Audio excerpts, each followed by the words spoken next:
اعوذ باللہ من الشیطان الرجیم بسم اللہ الرحمن الرحیم۔ پیاری بہنوں، سوال آیا ہے کہ چاشت یا اشراق کے نوافل کتنے ہیں؟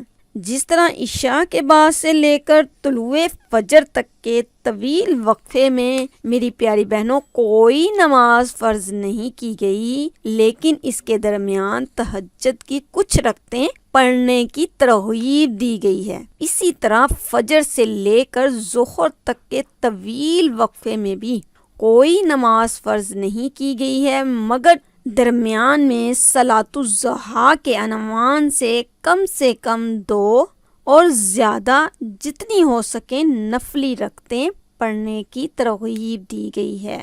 یعنی آپ 2 بھی پڑھ سکتے ہیں، 4 بھی پڑھ سکتے ہیں، اور افضل جو ہے، بہترین جو ہے، 8 رکعتیں بھی پڑھ سکتے ہیں، جو آپ کے لیے بہت زیادہ نفع بخش ہوں گی۔ ابو ذر غفاری رضی اللہ تعالی عنہ سے روایت ہے کہ رسول اللہ صلی اللہ علیہ وآلہ وسلم نے فرمایا، تم میں سے ہر شخص کے جوڑ پر صبح کو صدقہ ہے۔ یعنی صبح کو جب آدمی اس حالت میں اٹھتا ہے کہ اس کے ہاتھ، پاؤں وغیرہ اعضاء اور ان کا جوڑ صحیح سلامت ہے، تو اللہ کی اس نعمت کا وہ شکریہ ادا کرے اور ہر جوڑ کی طرف سے صدقہ یعنی کوئی نیکی اور ثواب کا کام کرے۔ ایسے کاموں کی فہرست بہت وسیع ہے، یعنی ایک دفعہ سبحان اللہ کہنا بھی صدقہ ہے، اور الحمدللہ کہنا بھی صدقہ ہے، اور لا الہ الا اللہ کہنا بھی صدقہ ہے، اور اللہ اکبر بھی کہنا صدقہ ہے۔ شکر کی ادائیگی کے لیے 2 رکعتیں کافی ہیں،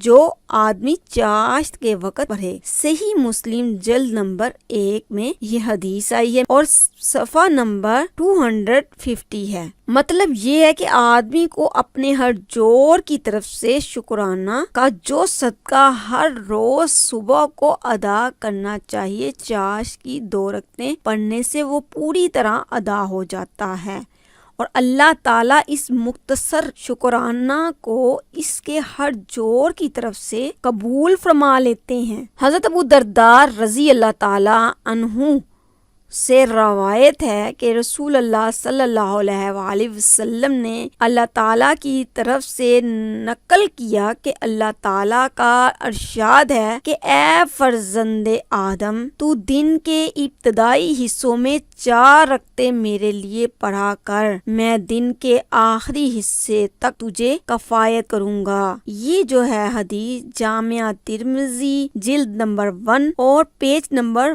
108 میں ہے۔ اللہ کا جو بندہ رب کریم کے اس وعدے پر یقین رکھتے ہوئے صبح یعنی اشراق یا چاشت کے وقت پورے اخلاص کے ساتھ 4 رکعتیں اللہ تعالیٰ کے لیے پڑھے گا، انشاءاللہ اللہ تعالیٰ اس حدیث قدسی کے مطابق وہ ضرور دیکھے گا کہ مالک الملک دن بھر کے ان کے مسائل کو کس طرح حل فرماتے ہیں۔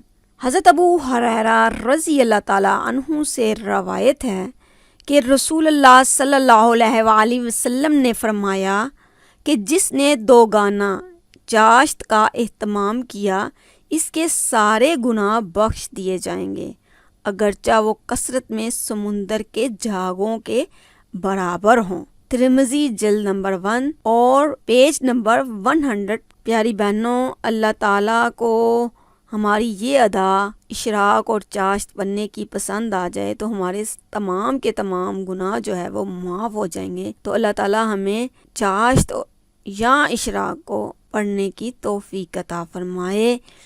ربنا تقبل منا انک انت السمیع العلیم وتب علینا انک انت التواب الرحیم۔